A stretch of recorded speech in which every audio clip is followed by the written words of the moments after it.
तो आइए सबसे पहले जानते हैं कि कंपाउंड इफेक्ट क्या है। समरी से पहले ये जान लेना वाकई में बहुत जरूरी है कि डैरेन हार्डी ने कंपाउंड इफेक्ट किसे बोला है। तो इसे एक्सप्लेन करने के लिए इस किताब का एक एग्जाम्पल देख लेते हैं। अगर आपको दो पॉसिबल ऑप्शन दिए जाए कि या तो आप $3 मिलियन कैश ले जाएं या फिर एक पेनी जो 31 दिनों तक यानी कि 31 डेज तक हर रोज डबल होती रहे, तो आप इसमें से कौन सा वाला ऑप्शन चूज करेंगे? जाहिर सी बात है कि कोई भी इतना ज्यादा नहीं सोचेगा और इन फैक्ट्स को कंसीडर करते हुए फर्स्ट वाला ऑप्शन ही चूज करेगा, जैसे कि पहला वाला, क्योंकि दूसरे वाले ऑप्शन के कंपेयर में ये ज्यादा पैसा लग रहा है, और दूसरा ये कि इसमें टाइम नहीं लगेगा क्योंकि आपको सारा पैसा एक साथ मिल रहा है, और तीसरा ये है कि ये पैसा कैश में है, तो भला कोई क्यों दूसरा ऑप्शन चूज करे। हालांकि अगर हम इन दोनों ऑप्शंस को थोड़ा बेसिक मैथमेटिक्स यूज करके गौर से समझने की कोशिश करें तो पता चलेगा कि ऐसी पेनी जो 31 दिनों तक हर रोज डबल होती है, असल में उसकी वैल्यू 11 मिलियन यूएसडी के बराबर होगी। है ना ये सरप्राइजिंग बात? इसका मतलब है कि अगर आप एक पेनी पर डे का ऑप्शन चूज करते हैं तो आपके पास 7 मिलियन यूएसडी ज्यादा होंगे उस इंसान से जो पहले वाला ऑप्शन यानी कि 3 मिलियन कैश का ऑप्शन चूज करेगा। तो देखा आपने, एक छोटी सी पेनी की वैल्यू में हर रोज चेंज आने से इतना फर्क पड़ जाता है, और यही कंपाउंडिंग इफेक्ट है। एग्जैक्टली। कुल मिलाकर के कंपाउंडिंग इफेक्ट से मतलब है कि स्मॉल स्टेप्स यानी कि छोटे छोटे कदम या एक्शन से शुरू करके सक्सेस के रास्ते पर आगे बढ़ा जाए। ऊपर वाले एग्जाम्पल में पर डे 31 डेज के लिए एक पेनी का स्टाइपेंड लेना एक बहुत ही छोटा स्टेप या एक्शन होगा, क्योंकि इसमें पहले वाले ऑप्शन के मुकाबले आपको 7 मिलियन यूएसडी ज्यादा अमीर होने का चांस मिल। इसी को कंपाउंडिंग इफेक्ट बोलते हैं।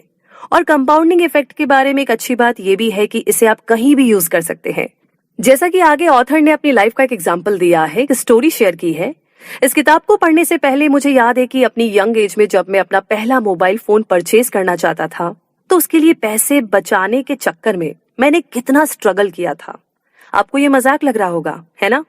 लेकिन मुझे पूरा यकीन है कि आप में से कई सारे लोग सेम सिचुएशन से गुजरे होंगे। जब कोई चीज लेने के लिए आपने भी पैसे बचाए होंगे, सेव किए होंगे, क्योंकि किसी और ने आपको वो चीज लाकर नहीं दी।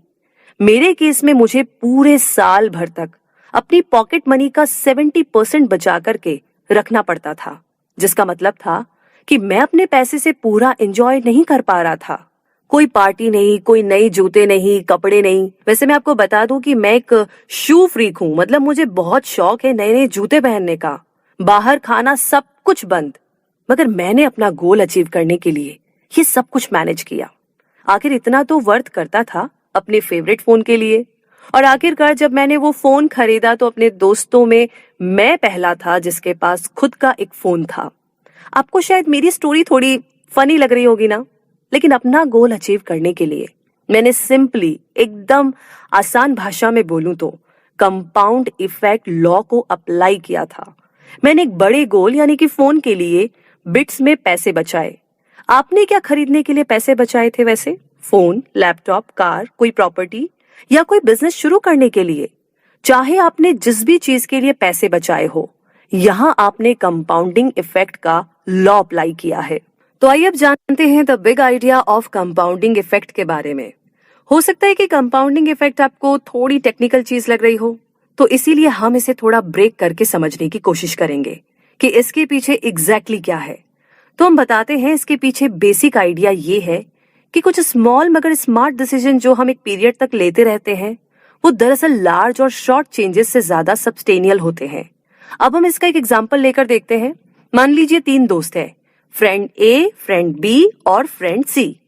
वे तीनों इतने क्लोज है कि ऑलमोस्ट सारी चीजें साथ ही करते हैं।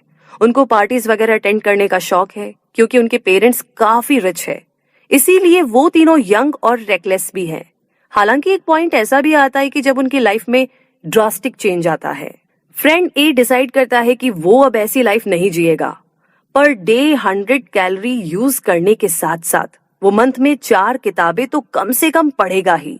फ्रेंड बी ने डिसाइड किया कि वो अब सारी पार्टीज और ऐसी रेकलेस लाइफ जीना छोड़ देगा, लेकिन हाँ, क्लब जाने के बदले वो घर पर बैठ करके टीवी और फिल्में देखेगा और बस एक बियर पिया करेगा। फ्रेंड सी ने कोई एफर्ट नहीं किया, वो जैसी लाइफ जी रहा था वैसे ही जीता रहा। 3 साल के बाद एक प्लेन क्रैश में तीनों के पेरेंट्स मारे जाते हैं। अब तीनों फ्रेंड्स एकदम अकेले रह गए। बाद में उन्हें रियलाइज होता है कि उनके पेरेंट्स ने बिजनेस में इन्वेस्ट करने के लिए कुछ लोन्स ले रखे थे जो कि अभी चुकता नहीं हुए थे।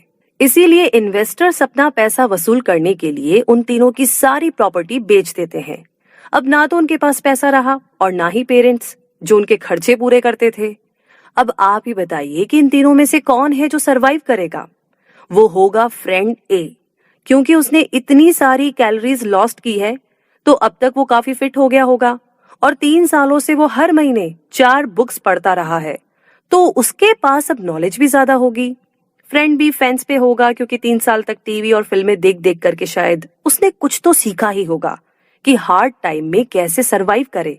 लेकिन ये हम पक्के से नहीं कह सकते, मगर इतना पक्का है कि फ्रेंड सी की हालत सबसे खराब होगी, क्योंकि वजन डबल होने से वो काफी स्लगिश हो गया होगा और उसके माइंड में कोई आइडिया भी नहीं होगा कि कैसे इस प्रॉब्लम से निकला जाए।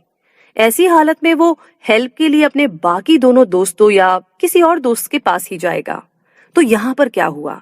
जब फ्रेंड बी और सी एंजॉय कर रहे थे तो फ्रेंड ए अपनी डेवलपमेंट में लगा हुआ था। उसे काफी टाइम लगा इसमें, लेकिन जब टेस्टिंग टाइम आया तो वो ही अकेला था जिसने सरवाइव किया। उसने खुद को बेटर बनाने के लिए अपना टाइम, एंजॉयमेंट, पेरेंट्स का पैसा सब सेक्रीफाइस किया और फाइनेंशियल एस्पेक्ट के अलावा उसकी हेल्थ भी बाकी दोनों से बेटर थी। अब अपने स्टेटमेंट पर वापस आते हैं।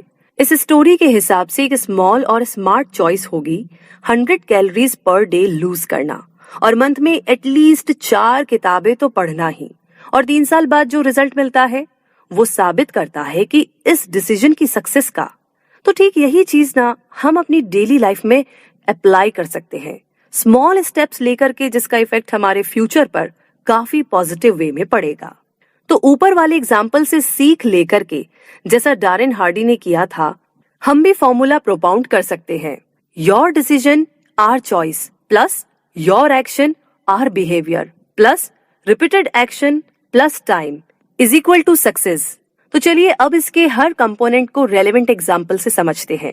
चॉइस और डिसीजन। हार्डी के हिसाब से किसी गरीब, अनहेल्दी और डिप्रेस्ड और अमीर हेल्दी और अनडिप्रेस्ड के बीच बस एक चॉइस का ही फर्क है। जो आज हमारा प्रेजेंट स्टेट है वो हमारे बीते कल के डिसीजंस की वजह से है। जैसे मान लीजिए आप अगर आज एक डॉक्टर, इंजीनियर या बिजनेसमैन बने हैं तो इसीलिए बने हैं क्योंकि ये चॉइस आपकी थी कि आप बड़े होकर क्या बनेंगे। तो कुल मिलाकर के अगर कहे तो हमारी लाइफ हमारी चॉइस का ही एक रिफ्लेक्शन होती है।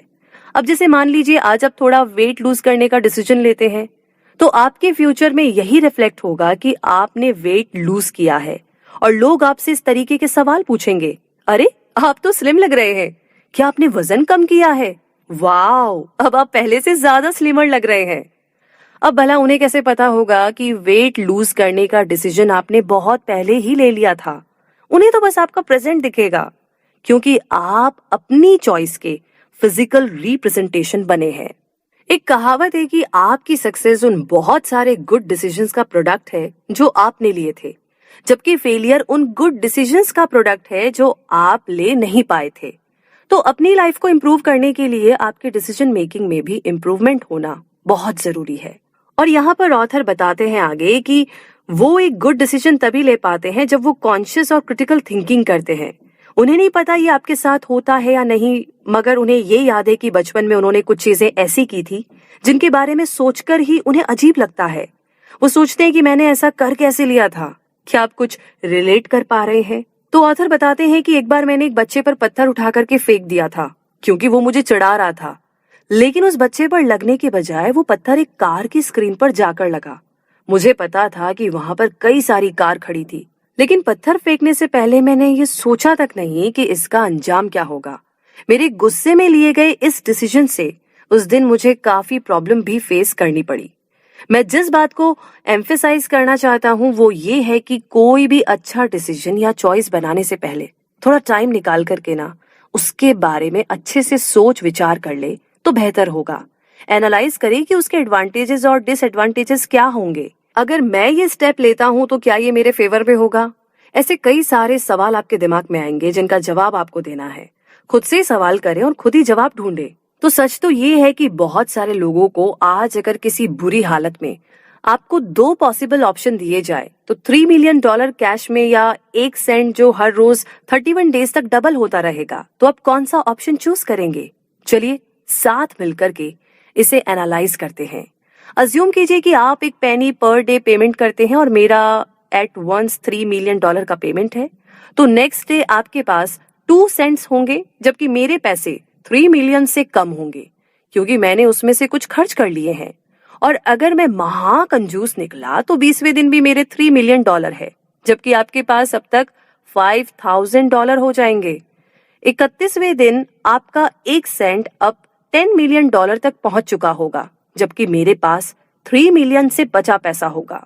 तो पॉइंट की बात तो ये है कि हम दोनों ने ही अपनी अपनी चॉइस रखी, यानी कि ऑप्शन जो हमने चूज किया और एक्शन लिया। आपको पर डे पेमेंट मिल रही है और मुझे मेरी पेमेंट एक बार में ही मिल गई। आपको हर दिन 1 सेंट लेने की हैबिट हो गई होगी, जबकि मैं अपने 3 मिलियन रोज खर्च करता जा रहा था। आपकी चॉइस का कंपाउंड इफेक्ट उससे कहीं ज्यादा है, जो मुझे एक बार में ही मिल गया। अगर ये एग्जाम्पल हम प्रैक्टिकल लाइफ में अप्लाई करके देखें तो पता चलेगा जो मैंने एट वंस पाया वो हमारी लाइफ में उस ग्रेटिफिकेशन या प्लेजर वाली चीजों की तरह है जो इंस्टेंट खुशी देती है। जैसे ओवर ईटिंग ऑफ शुगर, जब हम ज्यादा मीठा खाने लगते हैं, सारे दिन बिस्तर पे पड़े रहना, खूब ड्रिंक करना और खूब सारा पैसा खर्च करना वगैरह वगैरह। जबकि 1 सेंट पर डे वाला ऑप्शन हमारे स्मॉल चॉइसेस जैसा है। जब हम आलस छोड़कर के रोज जिम जाते हैं, अपना शुगर इंटेक कम करते हैं, वीकली 1 किताब को खत्म करते हैं, लॉन्ग बोरिंग कोर्सेज को ज्वाइन करते हैं और ऐसे ही कई छोटे छोटे एफर्ट्स जो हम करते हैं, ये स्मॉल चॉइसेस हमारी जिंदगी में क्या कमाल कर सकते हैं, ये आप इमेजिन भी नहीं कर सकते। ठीक वैसे ही जैसे हर रोज 1 सेंट मिलने से एक दिन आपके पास $10 मिलियन से भी ज्यादा पैसे आ सकते हैं। तो चलिए अब और आगे बढ़ते हैं और जानते हैं पेशेंस एंड कंपाउंड इफेक्ट।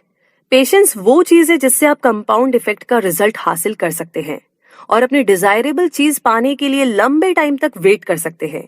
इसीलिए आप में पेशेंस का होना बहुत जरूरी है।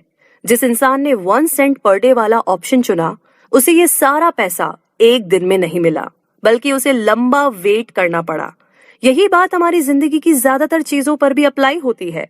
जो भी एक्शन आप लेते हैं, उससे रातों रात चेंजेस नहीं आ जाते, आपको इंतजार करना पड़ता है। अब जैसे अगर आप 100 कैलोरीज पर डे लूज करने के लिए डिसाइड करते हैं, तो इसका इफेक्ट तुरंत नहीं होगा, बल्कि काफी टाइम बाद आपको डिफरेंस पता चलेगा। और एक ही दिन में आप मसल्स बिल्ड भी नहीं कर सकते। आपको डिसिप्लिन में रहने के बाद ही कुछ टाइम के बाद रिजल्ट दिखेगा। तो डारेन ने अपनी किताब में बताया है कि कंपाउंड इफेक्ट के साथ बिल्डअप स्टेज उनके लिए मोस्ट इंपॉर्टेंट पार्ट है। अपनी हेल्थ, फाइनेंस या रिलेशनशिप को इम्प्रूव करने की तरफ आपका एक स्मॉल स्टेप आपके लिए कितना जॉयफुल होगा, ये बस आप ही फील कर सकते हैं। तो कुल मिलाकर के ऐसा कोई भी स्टंट नहीं है जो किसी को भी रातों रात सक्सेस दिला दे। इसका सिंपल आंसर है कंसिस्टेंसी और पेशेंस। और सबसे अच्छी बात यह है कि ये लाइफ के हर पार्ट पर अप्लाई की जा सकती है और साथ ही अपोजिट डायरेक्शन में भी काम कर सकती है। जिसका मतलब होगा कि अगर कंपाउंड इफेक्ट किसी भी सिचुएशन में काम करती है, तो इसे हम फेलियर से ओवरकम करने में भी यूज कर सकते हैं। मतलब कि अगर आपके डिसीजन ही गलत होंगे तो सक्सेस के बदले तो आपको फेलियर ही मिलेगी ना। हम इसे ऐसे समझने की कोशिश करते हैं जैसे आप और आपका दोस्त डेली 100 कैलोरी लूज करने का डिसीजन लेते हैं। आप दोनों ही इस पर एक साथ एक्शन लेते हैं, लेकिन एक दिन में ही आपका फ्रेंड बोर हो जाता है और अगले दिन से वो फिर वही फास्ट फूड खाना शुरू कर देता है। मगर आप यहाँ पर अपने इरादे पर डटे रहते हैं और अपनी एक्सरसाइज वगैरह कंटिन्यू रखते हैं। तो इस तरीके से कुछ ही दिनों में आप अपना गोल अचीव कर लेते हैं और आप पहले से काफी स्लिम और फिट दिख रहे होंगे, जबकि आपका दोस्त जैसा था वैसा ही होगा, या हो सकता है कि और भी मोटा हो गया हो। तो देखा ना आपने, same compound effect, same choice, मगर डिफरेंट एक्शन और डिफरेंट हैबिट्स। तो चलिए इस बात का रखिए ध्यान और इसी के साथ आगे बढ़ते हैं। कंपाउंड इफेक्ट इन हेल्थ, जी हाँ, और ये बहुत इंपॉर्टेंट है। तो एक हेल्दी और परफेक्ट लाइफ के लिए कंपाउंड इफेक्ट अप्लाई किया जा सकता है। अगर आप एक मोटे इंसान हैं तो डेली कुछ कैलोरीज कट करने का डिसीजन ले सकते हैं, जैसे कि अपनी डाइट में से एक्स्ट्रा फैट हटाकर आप न सिर्फ डायबिटीज से बचेंगे बल्कि एक हेल्दी लाइफ भी एंजॉय कर पाएंगे। नीचे कुछ और एग्जाम्पल है कि कैसे आप हेल्थ में कंपाउंड इफेक्ट को यूज कर सकते हैं। अपने रोजाना के टाइम से 30 मिनट पहले सोने की कोशिश कीजिए। मीठे का मन हो तो चॉकलेट की बजाय कोई फ्रूट खा लीजिए। जिम जाना शुरू कर दीजिए। घर में बैठ करके खाते रहने से अच्छा है कि कुछ मसल्स बनाई जाए। आई नो मुश्किल है, बट हो जाएगा। अल्कोहल के बदले पानी पीने की आदत डालिए। हो सके तो ड्राइविंग के बदले पैदल चलने की आदत डालें। तो ऐसे ही कई सारे और भी एग्जाम्पल है जहां पर एक अच्छी हेल्थ के लिए कंपाउंड इफेक्ट यूज कर सकते हैं। तो इन छोटी छोटी चीजों का रखिए ध्यान अच्छी हेल्थ के लिए। और आगे करते हैं फाइनेंस की बात। कंपाउंड इफेक्ट इन फाइनेंस, आइए जानते हैं। अपनी फाइनेंस बिल्ड करने का एक तरीका ये भी है कि आप कंपाउंड इफेक्ट को यूज करें। जो भी लोग आज अमीर हैं, उनसे पूछे तो पता चलेगा कि उन सब में एक चीज कॉमन है कि उन सब ने स्मॉल लेकिन स्मार्ट चॉइस ली थी। इनमें ज्यादातर लोगों ने बड़े स्टेप नहीं उठाए, ये लोग छोटे छोटे इफेक्टिव स्टेप लेते गए जब तक कि उन्होंने काफी बड़ा मुकाम हासिल नहीं कर लिया। आप भी अपनी फाइनेंस बिल्ड कर सकते हैं ये सारे स्टेप लेकर। एक करंट अकाउंट खोलें। अपनी इनकम के हिसाब से हर दिन या हर वीक कुछ सर्टेन अमाउंट उसमें डालते रहे। हमेशा कॉस्टली आइटम की बजाय कभी चीपर चीजें भी ले लीजिए, मतलब ब्रांडेड के अलावा कभी कुछ सस्ता भी लेकर देख सकते हैं। इसमें आपका पैसा बचेगा कभी कभी। तो आगे है कि आप चाहे तो हर सुबह फास्टिंग भी कर सकते हैं, जिससे आपके ब्रेकफास्ट का पैसा बच सकेगा। लेकिन ये हेल्थ के पर्पस से यहाँ पर कहा जा रहा है, तो आप इसमें ट्राई कर सकते हैं। आगे बढ़ते हैं और जानते हैं compound effect in self development. ये वो एरिया है जहां पर कंपाउंड इफेक्ट सबसे ज्यादा रिजल्ट प्रोड्यूस करता है। अपनी सेल्फ कंसीडर को डेवलप करने के लिए सेल्फ लर्निंग सबसे बढ़िया तरीका है, जिससे आप सेल्फ मोटिवेट रहे ये जानने के लिए कि आपका इंटरेस्ट किस में है। तो यहाँ पर जो आप कर सकते हैं वो ये है कि अपने शेड्यूल के हिसाब से हर रोज कम से कम 2 घंटे जरूर पढ़े या वीकली एक किताब खत्म करने की पूरी कोशिश करें। आप डेली कुछ ना कुछ जरूर लिखें, कुछ भी फिक्शन या नॉन फिक्शन। आप रोज का 1 घंटा निकाल करके कोई कोर्स ज्वाइन कर सकते हैं। ऑडियो बुक सुने या पॉडकास्ट करें अगर आपको पढ़ना पसंद नहीं है तो, जैसे आप रोज गीगल सुनते हैं। आइए आगे जानते हैं कि और क्या है आपके लिए कंपाउंड इफेक्ट इन बिजनेस। आप कंपाउंड इफेक्ट यूज करके अपने बिजनेस को नई ऊंचाइयों पर ले जा सकते हैं। वैसे ज्यादातर लोगों को लगता है कि बिजनेस में सक्सेस एक वन टाइम थिंग है, लेकिन ये बात झूठ है। जरा वॉरेन बफे से पूछे, वो अपनी लाइफ में काफी देर के बाद ही सक्सेसफुल बन पाया था। सबसे बेस्ट तरीका है कि अपने बिजनेस को छोटे मगर स्ट्रांग लेवल से स्टार्ट किया जाए।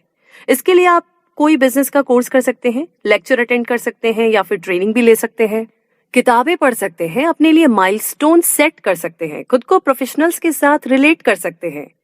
तो मुद्दा मामला ये है, इस पूरी समरी का कंक्लूजन ये निकलता है कि कंपाउंड इफेक्ट की कोई लिमिट नहीं है, जब तक कि आप इसमें पूरी ऑनेस्टी दिखाएं। मुझे पूरा यकीन है कि आप इससे जो बनना चाहे वो बन सकते हैं, अच्छा परफॉर्म कर सकते हैं, मगर उसके लिए ना आपको आज से ही शुरू करना होगा और छोटे छोटे स्टेप लेने होंगे। वैसे काफी सारे लोग इसीलिए फेल हो जाते हैं क्योंकि वो बीच में छोड़ देते हैं। उन्हें लगता है कि उन्हें अपनी कन्वीनियंट के हिसाब से चलना चाहिए, मगर ऐसा नहीं है। दुख की बात तो ये है कि लोग समझ ही नहीं पाते कि कंपाउंड इफेक्ट ऐसे काम नहीं करता है। रिजल्ट पाने के लिए आपको अपने आराम की कुर्बानी तो देनी ही पड़ेगी। आपको पेशेंस रखना होगा और लगातार अपने इरादों में डटे रहना पड़ेगा। अगर आपको हमारी समरीज पसंद आती हैं तो चैनल को सब्सक्राइब करना ना भूलें और वीडियो को लाइक और शेयर ज़रूर करें।